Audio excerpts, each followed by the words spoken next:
Welcome to Seven Boards Academy. Right now we will discuss about what is called funnel visualization in Google Analytics.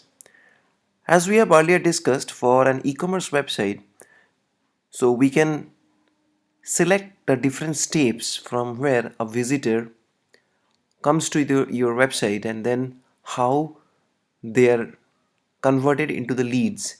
So we can see in this process, so visitor comes to your home page, then they go to your shop page, then they go to individual product page, then they select the product, add to cart, so then they go to the cart page, then they proceed to the checkout page, and then they make the payment and then get the thank you and payment receipt page. So this is the whole process and this is called a funnel, and these all these steps are called the steps or levels. And the required level, the required step is where from Google search and from any other search, people directly can come to your that particular page. So here we can see the cart page and checkout page or thank you page. People cannot directly come to this until unless they select a product from the individual product page. So here the required field is the product page, but we can also take the data from the home page itself, so we can get the full funnel, how many people they are visiting from home, then they are coming to shop page, then they are coming to the product page. So in that way we can calculate the conversion rate here. Now what happens if we check with Google Analytics? Now this is just for example purpose. You can see like this way, from home how many people they have come to the next page, next step, and then how many people they are coming to the next step. And from every step, if this is up to the required field where people can enter from other pages, from also from search engines, so you can see the different entrance pages in the left hand side, and in right hand side you can see the exit pages. So you can see some people they're coming to home page, few people are going to the next step, and few people are leaving this page. So from this you can analyze why, from where people are coming and what are the exit pages and why they are exiting, and then you have to think about what you can do to retain those people and direct them to the next step. So in that way you have to change your design, or you have to change your brand messaging there, or you can add new features or exit intent technology, like putting up some pop-up and giving some offer so that they can redirect to your desired next step. So those things you can check. Now if you see here, say for example, if you see somebody, most of the cases somebody is leaving from the checkout page without making the payment. So you have to check the checkout page, you have to check the cart pages of your website, and you have to find out what the probable reasons for the checkout, that they are not going to the payment.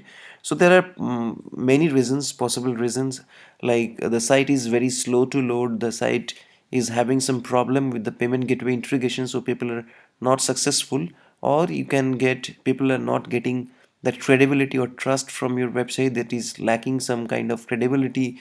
Or you can see in the cart page itself there are some kind of advertisement of related products in the same price range, so people are getting distracted and they are clicking on those related products. So we have to, mostly we have to we have to keep the cart page very clean. And most of the e-commerce website, if you have seen, if you have noticed, that you see the cart page is a very simple one without any distraction, so that you can complete your purchase, you can make the payment, and then after the payment you can again continue the shopping. But before that there is no obstacles, no hindrance put in front of your eyes. So this kind of information you have to check, and then you have to find out how you can increase the conversion. So of course digital marketing is the way out, but as well as you have to, for conversion optimization, you have to check with the call to action button, the brand messaging on your page, the landing page guidelines, as well as you have to consider the different features. So this is basically, we can see in the funnel visualization. So you have to thoroughly check with every pages, and you have to come up, you have to brainstorm with the possible reasons, and you have to seal, you have to fix all the problem areas, then you have to check it out with 7 days or 10 days gap. how the conversion is going on, and then you have to think about, you have to brainstorm and come up with a strategy for a better conversion. So you can select the window here, the time frame, and you can see the conversion rate here. Now this is just for example purpose. This is conversion is the funnel visualization is only feasible if your action item on your website, whatever visitors will take the action items, it should be a systematic step-by-step process. Now, for example, for any e-commerce website, the funnel visualizations is perfectly fine. It's matches their user flow. But suppose for 7boards.com, if we see the website, we see on every page there is a contact form. So there is no need that you have to first come to page A, then you have to go to page B, then page C, then you can only go to the contact form. So in that case, funnel visualization would not be applicable. So mostly it is applicable for the step-by-step process, funnel process.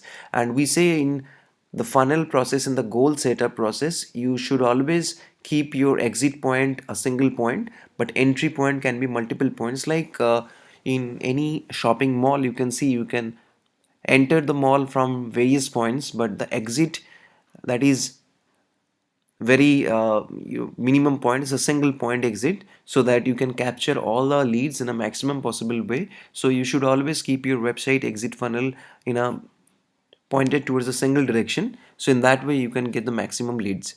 So this is all about funnel visualization, and goal setup we have already earlier discussed. Thank you.